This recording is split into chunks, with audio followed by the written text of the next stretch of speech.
കേരളീയ ചുമർചിത്രങ്ങൾ പഠിക്കുന്ന ഏതൊരു വിദ്യാർത്ഥിയും കേട്ടിരിക്കും താളപ്രമാണത്തിൽ ചിത്രം വരയ്ക്കാമെന്ന്, അല്ലെ? ദശതാലം, നവതാലം, അഷ്ടതാലം. ഇതിപ്പോൾ ഒരു നവതാലത്തിലുള്ള ചിത്രമാണ്.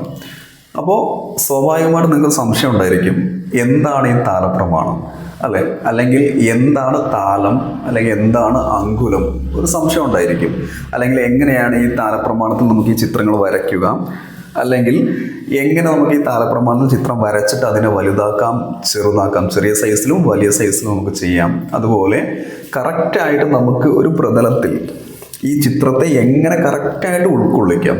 ഇപ്പോൾ നമുക്കൊരു എക്സാമ്പിൾ, ഇപ്പോൾ ഞാനൊരു ഏരിയ പറഞ്ഞു, ആ ഏരിയയിൽ തന്നെ നമ്മൾ പഠിച്ച അനാട്ടമി വളരെ കറക്റ്റായിട്ട് അവിടെ ഉൾക്കൊള്ളിക്കാം. അതുപോലെ മറ്റൊരു സംശയമാണ് അങ്കുലാർ സ്കെയിൽ, അല്ലേ?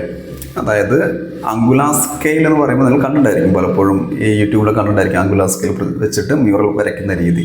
അപ്പോൾ എന്താണ് അങ്കുലാർ സ്കെയിൽ? അല്ലെങ്കിൽ അങ്കുലാർ സ്കെയിൽ വെച്ചിട്ടാണോ മ്യൂറൽ വരയ്ക്കേണ്ടത്, അല്ലെങ്കിൽ അതിൻ്റെ പ്രാധാന്യം എന്താണ്? ഇത്രയും കാര്യങ്ങളാണ് നമ്മളിന്ന് വീഡിയോയിൽ പറയുന്നത്. അപ്പോൾ ഈ വീഡിയോ കുറച്ച് ലെങ്ത് ആയിരിക്കും, കാരണം ഞാൻ ഉറപ്പ് തരുന്നു, താലപ്രമാണത്തെ കുറിച്ചിട്ട് ഇത്രയും ഡീറ്റെയിൽഡായിട്ട് പറയുന്ന മറ്റൊരു വീഡിയോ സോഷ്യൽ മീഡിയയിൽ നിങ്ങൾക്ക് കാണാൻ സാധിക്കില്ല. ഞാൻ പ്രഭാത് മാളികയിൽ, ഞാൻ കഴിഞ്ഞ 10-12 വർഷമായി മ്യൂറൽ പെയിൻറ്റിങ് ചെയ്യുന്നു. അതുപോലെ ഒരു 3 വർഷത്തോളമായി ഞാൻ ഓൺലൈനിലും ക്ലാസ്സുകൾ എടുക്കാറുണ്ട്. എന്താണ് താലം അല്ലെങ്കിൽ എന്താണ് അങ്കുലം എന്ന് പറയുന്നതിന് മുമ്പായിട്ട് നമുക്ക് എന്താണ് സ്ഥായിയായ അളവ് അല്ലെങ്കിൽ എന്താണ് ആപേക്ഷികമായ അളവ്, ഇതിനെക്കുറിച്ച് സംസാരിക്കണം. സ്ഥായിയായ അളവ് എന്ന് പറഞ്ഞു കഴിഞ്ഞാൽ, ഇപ്പോൾ ഇന്നത്തെ കാലത്ത് സെൻറ്റിമീറ്റർ, മീറ്റർ, ഇഞ്ച് അല്ലെങ്കിൽ വെയ്റ്റ്, കിലോ, ഇതെല്ലാം ഒരു സ്ഥായിയായ അളവാണ്, അല്ലേ? കാരണം അതൊരു നിശ്ചിത മൂല്യത്തെ സൂചിപ്പിക്കുന്നുണ്ട്. ഇപ്പോൾ ഒരു സെൻറ്റിമീറ്റർ എന്ന് പറഞ്ഞു കഴിഞ്ഞാൽ നിങ്ങൾക്കറിയാം, അതൊരു നിശ്ചിത അകലത്തെ സൂചിപ്പിക്കുന്നു. 1 കിലോ എന്ന് പറഞ്ഞു കഴിഞ്ഞാൽ അത് നിശ്ചിത ഭാരത്തെ സൂചിപ്പിക്കുന്നു. ഇതാണ് സ്ഥായിയായ അളവ്. എന്നാൽ ആപേക്ഷികം എന്ന് പറഞ്ഞു കഴിഞ്ഞാൽ അങ്ങനെയല്ല. ഇപ്പോൾ പേഴ്സൻറ്റേജ്, ഇപ്പം ഞാൻ പറയുന്നു 5% എത്രയാണ് എന്ന് ചോദിച്ചു കഴിഞ്ഞാൽ തീർച്ചയായിട്ടും നിങ്ങൾ ചോദിക്കും, 5% എന്ന് പറയുമ്പോൾ എത്രയുടെ ആണെന്ന് നിങ്ങൾ ചോദിക്കും, അല്ലേ? കാരണം അതിൻ്റെ തൊട്ട് മുമ്പിൽ മറ്റൊരു സംഖ്യ വരണം, എന്നാൽ മാത്രമേ ഈ 5% വാല്യൂ ഉള്ളൂ. അത് 100 ആണെങ്കിൽ തീർച്ചയായിട്ടും 5, അതല്ല 200 ആണെങ്കിൽ 10 ആകും. അപ്പോൾ അതിൻ്റെ തൊട്ട് മുമ്പിൽ വരുന്ന സംഖ്യയ്ക്ക് ഡിപ്പെൻഡ് ചെയ്തിട്ടാണ് ഈ പേഴ്സൻറ്റേജിന് വാല്യൂ ഉണ്ടാകുന്നത്. ഇത്തരം അളവിനെയാണ് നമ്മൾ ആപേക്ഷികമായ അളവ് എന്ന് പറയുന്നത്. അപ്പോൾ പണ്ട് കാലത്തും ഈ പറഞ്ഞ പോലെ താലം, അങ്കുലം, ഇത് സ്ഥായിയായ അളവും ഉണ്ടായിരുന്നു, ആപേക്ഷികമായ അളവും ആയിരുന്നു. ഫോർ എക്സാമ്പിൾ ഞാൻ പറയാം, അന്നത്തെ കാലത്ത് ഒരുപാട് അളവുകളാണ്. ഇപ്പോൾ ചാൺ, മുഴം, അല്ലെങ്കിൽ ഹസ്ത, കോലളവ്. നമുക്ക് ഇന്നത്തെ കാലത്തും കോലളവ് ഉപയോഗിക്കാറുണ്ട്, അല്ലേ? ഇതിൽ ഈ കോലളവൊക്കെ സ്ഥായിയായിട്ടൊരു അളവ് തന്നെയായിരുന്നു. 72 സെൻറ്റിമീറ്ററോളം വരും ഒരു കോലളവ്. സാധാരണ രീതിയിൽ കെട്ടിട നിർമ്മാണങ്ങൾക്ക് ഉപയോഗിക്കുന്ന കിഷ്കു എന്ന കോലളവ് 72 സെൻറ്റിമീറ്ററാണ് വരുന്നത്. ഈ കൊട്ടാരങ്ങൾക്ക് വേണ്ടിയിട്ടൊക്കെ ഉപയോഗിക്കുന്നതാകുമ്പോൾ 25 അങ്കുലമാണ് പ്രാശാപത്തി എന്ന് പറയും. എന്നാൽ നമ്മുടെ ഈ 72 സെൻറ്റിമീറ്ററുള്ള ഈ കോലളവിനെ 24 അങ്കുലം എന്ന് പറയും. 24 അങ്കുലങ്ങൾ ചേർന്ന് കഴിഞ്ഞാൽ ഒരു കോലായി. അപ്പോൾ അവിടെ ഒരു അങ്കുലത്തിന് 3 സെൻറ്റിമീറ്റർ എന്ന വാല്യൂ വന്നു, അല്ലേ? അപ്പോൾ അത് സ്ഥായിയായ അളവാണ്. അപ്പോൾ ഒരേ സമയം അങ്കുലത്തിന് സ്ഥായിയായ അളവും കൊടുത്തിരുന്നു. അതുപോലെ പല കാര്യങ്ങൾക്ക് വേണ്ടിയിട്ടും അത് ഈ 3 സെൻറ്റിമീറ്റർ മാത്രമല്ല കേട്ടോ, 1.7 എന്നും കാണാറുണ്ട്. അതുപോലെ പല രീതിയിലും ഒരു വിരലിൻ്റെ ചുറ്റളവായിട്ടും വിരലിൻ്റെ സന്ധികളുടെ നീളമായിട്ടും വിരലിൻ്റെ നീളമായിട്ടൊക്കെ അങ്കുലത്തിന് പല രീതിയിലും അളവുകൾ കൊടുത്തിരുന്നു. ഇതുപോലെ വിരലിൻ്റെ നീളത്തെയോ അല്ലെങ്കിൽ വീതിയോ ഒക്കെ അടിസ്ഥാനമാക്കിയിട്ട് ആപേക്ഷികമായിട്ടും അങ്കുലത്തിന് അളവുകൾ കൊടുത്തിരുന്നു. എക്സാമ്പിൾ, മാത്രാങ്കുലം എന്നൊരു അളവുണ്ട്. ഈ മാത്രാങ്കുലം സൂചിപ്പിക്കുന്നത് ഗൃഹനാഥൻ്റെ വിരലിൻ്റെ അളവിനെ, അത് ചിലപ്പോൾ നീളമായിരിക്കാം, വീതിയായിരിക്കാം. അപ്പോൾ ഗൃഹനാഥൻ്റെ കൈവിരലിൻ്റെ അളവിനെ അടിസ്ഥാനമാക്കിയിട്ട് അവിടെ അങ്കുലത്തെ അളവ് കാണുന്നു. അപ്പോൾ ഗൃഹം മാറുന്നതനുസരിച്ച് അങ്കുലവും മാറും, അല്ലേ? എല്ലാവരുടെയും കൈവിരലിൻ്റെ നീളമോ വീതിയൊന്നും സമമായിരിക്കില്ലല്ലോ. അപ്പോൾ അതിനനുസരിച്ച് അളവുകൾ മാറും. ഇങ്ങനെയൊക്കെ ആപേക്ഷികമായിട്ടും സ്ഥായിയായിട്ടും അങ്കുലവും താലമൊക്കെ പണ്ട് കാലത്ത് അളവുകൾ ഉണ്ടായിരുന്നു. ഇനി ചുമർചിത്രകലയിൽ അല്ലെങ്കിൽ ചുമർചിത്രകലയിലേക്ക് വരുമ്പോൾ അവിടെ എങ്ങനെയാണ് അങ്കുലവും താലവും കാണേണ്ടത് എന്ന് വളരെ വ്യക്തമായിട്ട് ഇനി നമുക്ക് പരിശോധിക്കാം. നമ്മൾ ചിത്രം വരയ്ക്കുമ്പോൾ നമുക്കൊരു അനാട്ടമി കിട്ടണം, അല്ലേ? ഗുരുനാഥിൽ നിന്നോ അല്ലെങ്കിൽ ഒരു ബുക്കിൽ നിന്നോ എവിടെ നിന്നായി കഴിഞ്ഞാൽ നമുക്ക് നല്ലൊരു അനാട്ടമി കിട്ടിക്കഴിഞ്ഞാൽ നമുക്ക് എന്ത് ചെയ്യാം? സിമ്പിളായിട്ടൊരു ചിത്രം വരയ്ക്കാം. ഇല്ലെങ്കിൽ നമുക്ക് ട്രേസിംഗ് മെത്തേഡ് ഫോളോ ചെയ്യേണ്ടി വരും. അപ്പോൾ അങ്ങനെ അനാട്ടമി പഠിപ്പിച്ചു കൊടുക്കുന്ന ഒരുപാട് പ്രാചീന ഗ്രന്ഥങ്ങൾ നമ്മുടെ ഭാരതത്തിലുണ്ടായിരുന്നു. ഇപ്പോൾ ചിത്രസൂത്രമാവട്ടെ, ശില്പരത്നയാവട്ടെ, ശില്പശാസ്ത്രമാവട്ടെ, മനുഷ്യാലയ ചന്ദ്രിക, അങ്ങനെയൊക്കെ പറഞ്ഞിട്ട് ഒരുപാട് ഗ്രന്ഥങ്ങളുണ്ട്. അപ്പോൾ ആ ഗ്രന്ഥങ്ങൾ നമുക്കൊരു അളവ് തരുമ്പോൾ നിങ്ങൾക്കറിയാം, അതൊരിക്കലും ഒരു സ്ഥായിയായ അളവിൽ അവർക്ക് പറയാൻ പറ്റില്ല. നിങ്ങൾ ഇത്ര സെൻറ്റിമീറ്റർ വെച്ചോളൂന്നോ അല്ലെങ്കിൽ ഇത്ര മില്ലിമീറ്റർ വെച്ചോളൂ എന്ന് പറയാൻ കഴിയില്ല. കാരണം നമ്മളെപ്പോഴും ആ സെൻറ്റിമീറ്റർ തന്നെയല്ല വരയ്ക്കുന്നത്, അല്ലേ? അപ്പം അതുകൊണ്ട് അവർക്കൊരു ബേസ് അളവ് പറയാം. നമ്മുടെ ഒരു ഭാരതീയ സംസ്കാര പ്രകാരം നമ്മൾ ബേസ് അളവ് എടുത്തിരുന്നത് മുഖത്തിൻ്റെ നീളത്തെ ആയിരുന്നു. മുഖത്തിൻ്റെ നീളവും കൈപ്പത്തിയുടെ നീളവും സമമാണ്. അപ്പം അതുകൊണ്ട് മുഖത്തിൻ്റെ നീളത്തിനെ അവരൊരു താളം എന്ന് പറയും. അതാണ് ബേസ് അളവ്. പാശ്ചാത്യർ വരയ്ക്കുന്ന ചിത്രങ്ങൾ നിങ്ങൾ കണ്ടിട്ടുണ്ടായിരിക്കും, റിയലിസ്റ്റിക് അനാട്ടമി നിങ്ങൾ പഠിക്കുമ്പോൾ അവർ ഹെഡിനെ ആയിരുന്നു ബേസ് അളവാക്കി എടുത്തിരുന്നത്. ഇത്ര ഹെഡ് വെച്ച് കഴിഞ്ഞാൽ ആ ബോഡി അനാട്ടമിയുടെ മൊത്തം ഹൈറ്റ് കിട്ടും. ഇപ്പോൾ ഒരു വലിയ വ്യക്തിക്കാണെങ്കിൽ 7.5 ഹെഡ് അല്ലെങ്കിൽ 7 ഹെഡ്, ചെറിയ കുട്ടികളൊക്കെ ആണെങ്കിൽ ഒരു 4 ഹെഡൊക്കെ വെച്ച് കഴിഞ്ഞാൽ ആ മൊത്തം ബോഡി അനാട്ടമിയിലേക്ക് അത് എത്തും. അതായത് നമ്മുടെ വലിപ്പം കൂടുന്നതനുസരിച്ച് ഈ അളവും കൂടും, ബേസ് അളവും കൂടും. നമ്മുടെ ഇതിലേക്ക് വരുമ്പോൾ ഇത്ര മുഖം എന്ന് പറയാം. അപ്പോൾ ഒരു 6 അടി ഉത്തമ പുരുഷൻ എന്നൊക്കെ പറയുമ്പോൾ 9 മുഖങ്ങൾ ചേർന്ന് കഴിഞ്ഞാൽ ഒരു അനാട്ടമിയായി.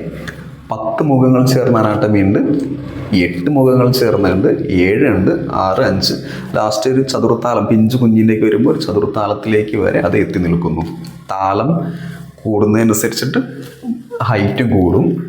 പക്ഷെ എല്ലായ്പ്പോഴും അത് ഒരേ ഹൈറ്റുള്ള ആളുകൾ ഒരേ താളത്തിൽ തന്നെ ആവണം നിർബന്ധമൊന്നുമില്ല, ചെറിയ വ്യത്യാസങ്ങൾ വരാം. പക്ഷെ എന്നാലും നമ്മൾ പറയുമ്പോൾ താളം കൂടുന്നതനുസരിച്ച് ആ വ്യക്തിയുടെ ഹൈറ്റും കൂടും.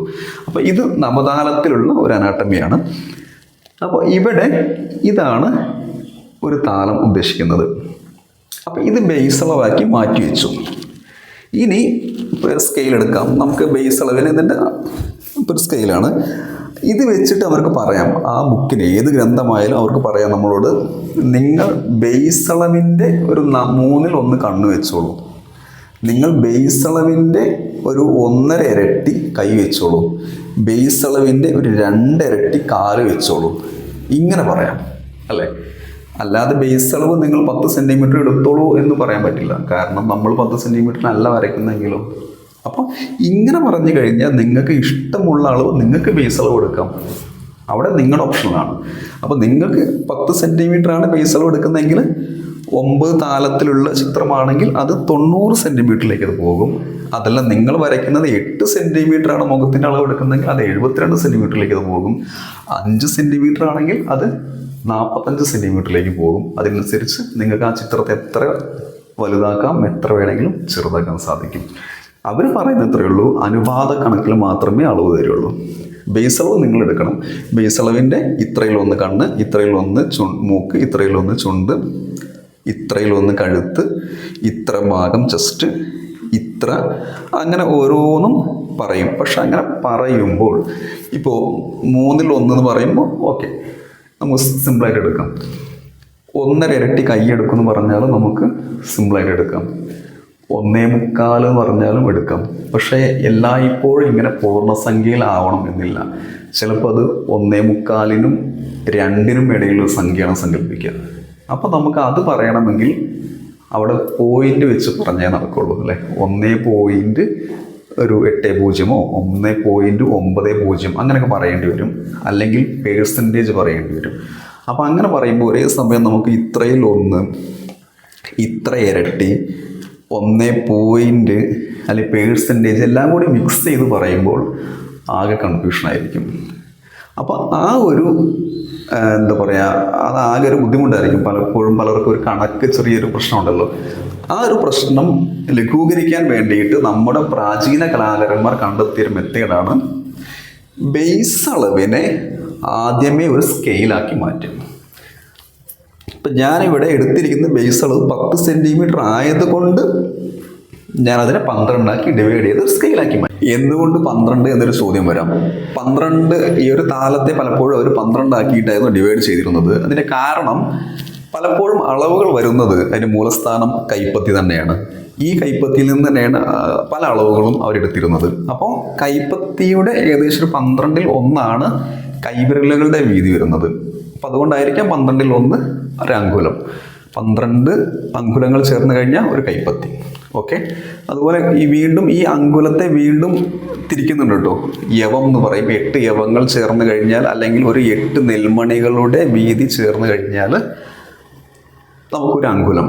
അതായത് 8 നെൽമണികളുടെ വീതി സമം ഒരു കൈവിരലിൻ്റെ വീതി പ്ലസ് 12 കൈവിരലുകൾ ചേർന്ന് കഴിഞ്ഞാൽ, വീതി ചേർന്ന് കഴിഞ്ഞാൽ ഒരു കൈപ്പത്തിയുടെ നീളം. അപ്പോൾ 12 ബേസ് അളവ് 12, അല്ലെങ്കിൽ ഒരു താലം. 12 അങ്കുലങ്ങൾ ചേർന്ന് കഴിഞ്ഞാൽ ഒരു താലം.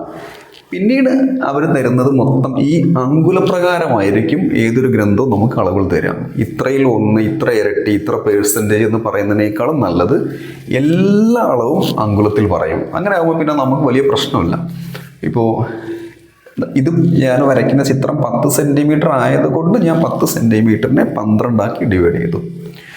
നിങ്ങൾ 8 സെൻറ്റിമീറ്ററാണ് വരയ്ക്കുന്നതെങ്കിൽ നിങ്ങൾ ഡിവൈഡ് ചെയ്യേണ്ടത് 8 സെൻറ്റിമീറ്ററിന് 12 ആക്കി ഡിവൈഡ് ചെയ്യണം. 7 സെൻറ്റിമീറ്ററാണ് നിങ്ങൾ മുഖത്തിൻ്റെ അളവെടുത്തെങ്കിൽ 7ന് 12 ആക്കുക.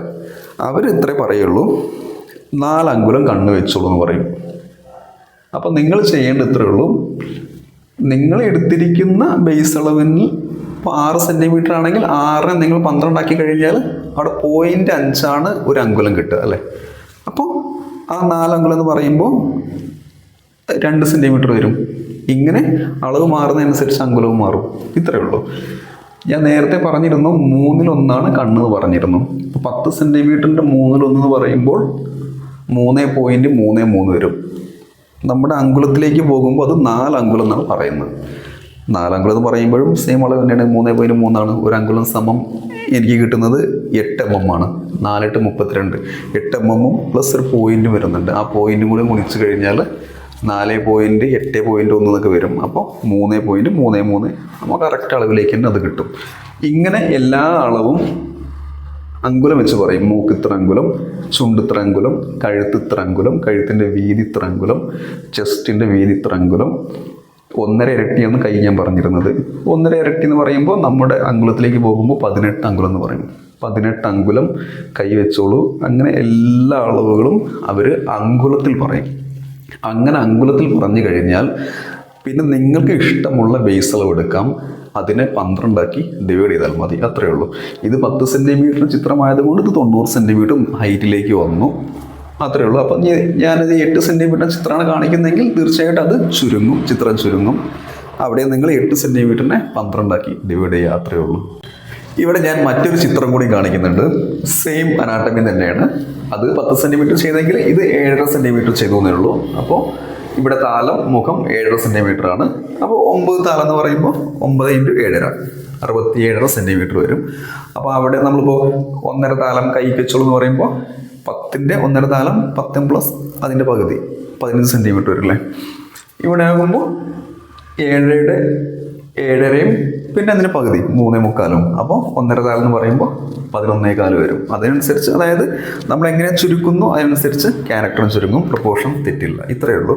എക്സാമ്പിൾ ഇപ്പോൾ കൈക്ക് ഇവിടെ 6 അങ്കുലം വെച്ചോളൂ എന്ന് പറഞ്ഞാൽ 10ൻ്റെ 6 അങ്കുലം മൊത്തം 12 അങ്കുലം, അല്ലേ? അപ്പോൾ 5 സെൻറ്റിമീറ്റർ. ഇവിടേക്ക് വരുമ്പോൾ 7.5യുടെ പകുതി, അത് 3.25 ഇത്രയേ ഉള്ളൂ. അപ്പോൾ നമുക്ക് എന്ത് ചെയ്യാം? ആ ഒരു അങ്കുലവും താലവും ആ അളവ് ഒരിക്കലും മാറില്ല. പക്ഷേ ബേസ് അളവ് മാറ്റുന്നതിനനുസരിച്ച് പ്രപ്പോർഷൻ തെറ്റാതെ ചിത്രത്തെ എത്ര വേണമെങ്കിലും ചെറുതാക്കാം, എത്ര വേണമെങ്കിലും വലുതാക്കാനും സാധിക്കും.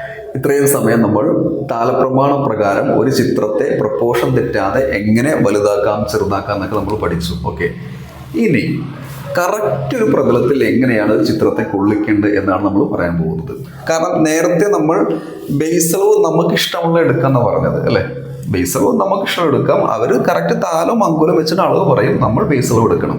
പക്ഷെ എല്ലായ്പ്പോഴും നമുക്ക് ഇഷ്ടമുള്ള ബേസ് അളവ് എടുത്തു കഴിഞ്ഞാൽ എന്ത് സംഭവിക്കും ചോദിച്ചു കഴിഞ്ഞാൽ, ഇപ്പോൾ നിങ്ങൾ എക്സാമ്പിൾ ഇവിടെ ഇതാണ് നിങ്ങൾക്ക് വരയ്ക്കേണ്ടത്.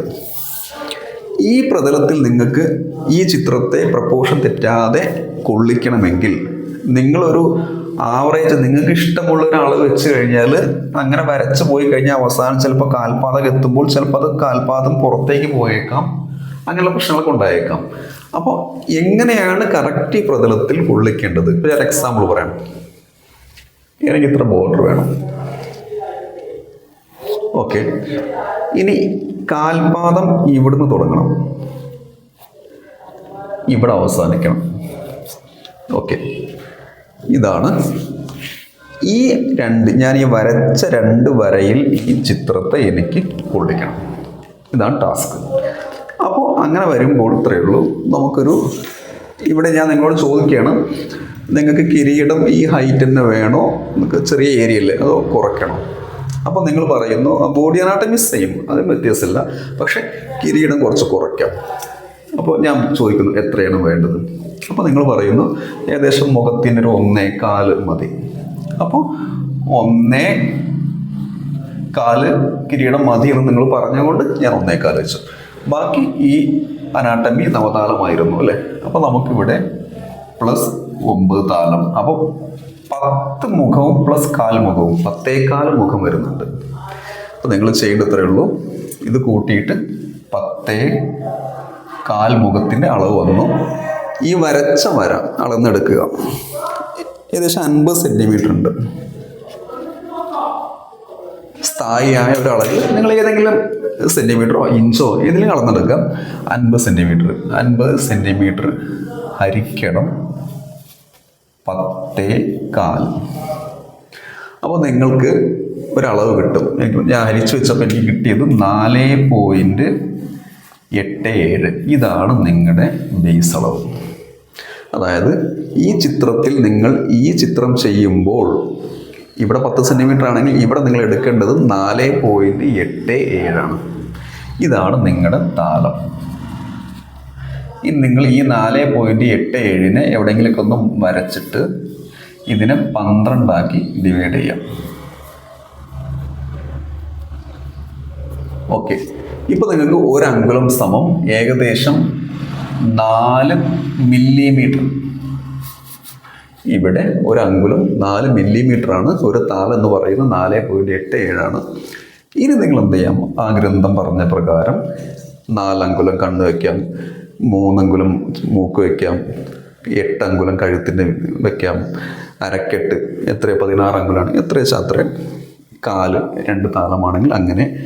ഇങ്ങനെ അവർ പറഞ്ഞിരിക്കുന്ന എല്ലാ അളവുകളും ഈ സ്കെയിൽ പ്രകാരം വരച്ചു കഴിഞ്ഞാൽ നിങ്ങൾക്ക് എന്ത് ചെയ്യാം? കറക്റ്റ് ഈ അനാട്ടം ഇതിലേക്ക് വരയ്ക്കാം. 1.25 അല്ലേ മുഖം വേണ്ട നമുക്ക്, 1.25 കിരീടം പറഞ്ഞത്. അപ്പോൾ നമുക്ക് ഏകദേശം ഇത്രയൊക്കെ വരും. അത് കഴിഞ്ഞിട്ട് നിങ്ങൾ ഈ 4.87 വെച്ചിട്ട് അങ്ങനെ വരച്ച് അങ്ങനെ പോയി കഴിഞ്ഞ അവസാനം ഈ വരച്ച വരയിൽ കാൽപാദം വരും. ഇങ്ങനെയാണ് നമ്മൾ ഏത് പ്രതലത്തിലാണോ നമുക്കൊരു ചിത്രം കറക്റ്റ് കൊള്ളിക്കേണ്ടത്, യാതൊരുവിധ അഡ്ജസ്റ്റ്മെൻറ്റുകളും ഇല്ലാതെ കൊള്ളിക്കേണ്ടത്, ആ കൊള്ളിക്കേണ്ട മെത്തേഡ് ഇങ്ങനെയാണ് ചെയ്യേണ്ടത്. ഇപ്പോൾ നിങ്ങൾക്ക് മനസ്സിലായി എന്ന് വിചാരിക്കുന്നു. ഇനി അടുത്ത സംശയമാണ് അങ്കുലാർ സ്കെയിൽ. അങ്കുലാർ സ്കെയിൽ വെച്ചിട്ടാണോ മ്യൂറൽ വരയ്ക്കേണ്ടത്? അല്ലെ, ഒരുപാട് വീഡിയോസ് നിങ്ങൾ കണ്ടിരിക്കും അങ്കുലാർ സ്കെയിൽ വെച്ചിട്ട് വരയ്ക്കുന്നത്. ഓക്കെ, അങ്കുലാർ സ്കെയിൽ എന്ന് പറഞ്ഞു കഴിഞ്ഞാൽ അത് അങ്കുലാർ സ്കെയിൽ അല്ല അതിൻ്റെ ശരിക്കുള്ള പേര്, റെക്ടാങ്കിൾ സ്കെയിലാണ് അതിൻ്റെ ശരിക്കുള്ള പേര്.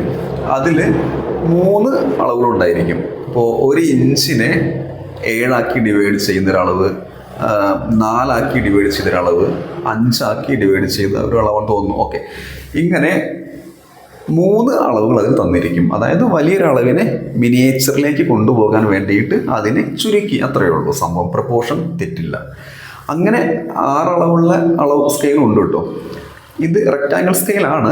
ഇത് നിങ്ങൾക്ക് ചുമർചിത്രകല പഠിക്കുമ്പോൾ നിങ്ങൾക്ക് എന്ത് ചെയ്യാം? വലിയ രൂപത്തിലേക്ക് ചെറുതാക്കണമെങ്കിൽ നിങ്ങൾക്ക് ആ സ്കെയിൽ വരച്ചാൽ മതി. ഫോർ എക്സാമ്പിൾ 1 ഇഞ്ചിനെ 7 ഡിവൈഡ് ചെയ്തിരിക്കുന്ന അളവാകുമ്പോൾ അത് ചെറുതായിരിക്കും അല്ലേ? ആ അളവിൽ നിങ്ങൾ വരയ്ക്കുമ്പോൾ ചിത്രം ചെറുതായിരിക്കും. 1 ഇഞ്ചിനെ 4 ഡിവൈഡ് ചെയ്യുമ്പോൾ കുറച്ചുകൂടി വലുതായിരിക്കും. ഇങ്ങനെ പ്രപ്പോർഷൻ തെറ്റാതെ നിങ്ങൾക്ക് എന്ത് ചെയ്യാം? വരച്ച് പഠിക്കുമ്പോൾ പല ഭാഗങ്ങളും ഈ അങ്കുലാർ സ്കെയിൽ വെച്ചിട്ട് വരയ്ക്കാം. പക്ഷേ ഒരു പ്രതലത്തിൽ ഒരു ചിത്രം വരയ്ക്കുമ്പോൾ അവിടെ നിങ്ങൾ കറക്റ്റായിട്ട് ആ പ്രതലത്തിൽ ഉൾക്കൊള്ളിക്കണമെങ്കിൽ ഞാൻ ഈ പറഞ്ഞ മെത്തേഡ് തന്നെ നിങ്ങൾ ചെയ്യേണ്ടി വരും. അവിടെ നിങ്ങൾ അങ്കുലാർ സ്കെയിൽ വെച്ച് കഴിഞ്ഞാൽ ഒന്നുകിൽ ആ ചിത്രം ചിലപ്പോൾ ചെറുതായിരിക്കും, അല്ലെങ്കിൽ ചിത്രം ചിലപ്പോൾ ഇതിനപ്പുറത്തേക്ക് പോകും. കാരണം 3 അളവല്ലേ ഉള്ളൂ. ആ 3 അളവ് തന്നെ നമുക്ക് വരയ്ക്കാനല്ലോ, നമുക്ക് പല അളവിലും വരയ്ക്കേണ്ടി വരും അല്ലേ? അപ്പോൾ അങ്ങനെ ഒരു പ്രശ്നം അങ്കുലാർ സ്കെയിലുണ്ട്. പിന്നെ അങ്കുലാർ സ്കെയിൽ അല്ല, അതിൻ്റെ പേര് റെക്ടാങ്കിൾ സ്കെയിലാണ്. അപ്പോൾ നിങ്ങൾ ചോദിക്കും അങ്കുലാർ സ്കെയിൽ ആമസോണിലൊക്കെ അടിച്ചു കൊടുത്ത അങ്കുലാർ സ്കെയിൽ കാണുന്നുണ്ടല്ലോ എന്നൊക്കെ ചോദിക്കും. അതിൻ്റെ ഉത്തരം ഇത്രയേ ഉള്ളൂ. ഇപ്പോൾ ആമസോൺ ഒരു ബൈ ആൻഡ് സെല്ലിംഗ് ആപ്പാണ്. അപ്പോൾ അതിൽ ഈ സ്കെയിൽ വിൽപ്പനയ്ക്ക് വെച്ച ആളുകൾ അങ്കുലാർ സ്കെയിൽ എന്നായിരിക്കും അതിൻ്റെ പേര് കൊടുത്തത്. അതുകൊണ്ട് അത് ആമസോൺ നിങ്ങൾക്ക് അങ്കുലാർ സ്കെയിൽ എന്ന് കാണിച്ചു തരുന്നു, അത്രയേ ഉള്ളൂ. ആ സ്കെയിൽ വെച്ച് വരയ്ക്കുന്നതുകൊണ്ട് യാതൊരു കുഴപ്പമില്ല. തുടക്കത്തിൽ നിങ്ങൾക്ക് ഈ പല പാർട്സുകളും, കിരീടം അതുപോലെയൊക്കെയുള്ള പല പല പാർട്സുകളൊക്കെ നിങ്ങൾക്ക് വരയ്ക്കുമ്പോൾ ആ സ്കെയിൽ ഉപയോഗിച്ച് വരയ്ക്കാം. പക്ഷെ മൊത്തം ഒരു ബോഡി അനാട്ടമിയൊക്കെ ചെയ്യുമ്പോൾ പ്രതലത്തിൽ കറക്റ്റായിട്ട് ഫിറ്റ് ആക്കണമെങ്കിൽ ഞാൻ ഈ പറഞ്ഞ മെത്തേഡ് തന്നെ നിങ്ങൾ ഫോളോ ചെയ്യുന്നതായിരിക്കും ഏറ്റവും നല്ലത്. അല്ലെങ്കിൽ ചിത്രത്തിൽ ഒരുപാട് സ്പേസ് ബാക്കി ഉണ്ടായിരിക്കും, അല്ലെങ്കിൽ ചിത്രത്തിൽ ചിലപ്പോൾ ബോർഡറിൽ ഒന്നും സ്ഥലം ഉണ്ടായിരിക്കില്ല, കസ്റ്റം ചെയ്യാൻ നമുക്ക് സാധിക്കില്ല. ഇപ്പം ഞാൻ പറഞ്ഞത് നിങ്ങൾക്ക് വളരെ വ്യക്തമായി മനസ്സിലായെന്ന് വിചാരിക്കുന്നു.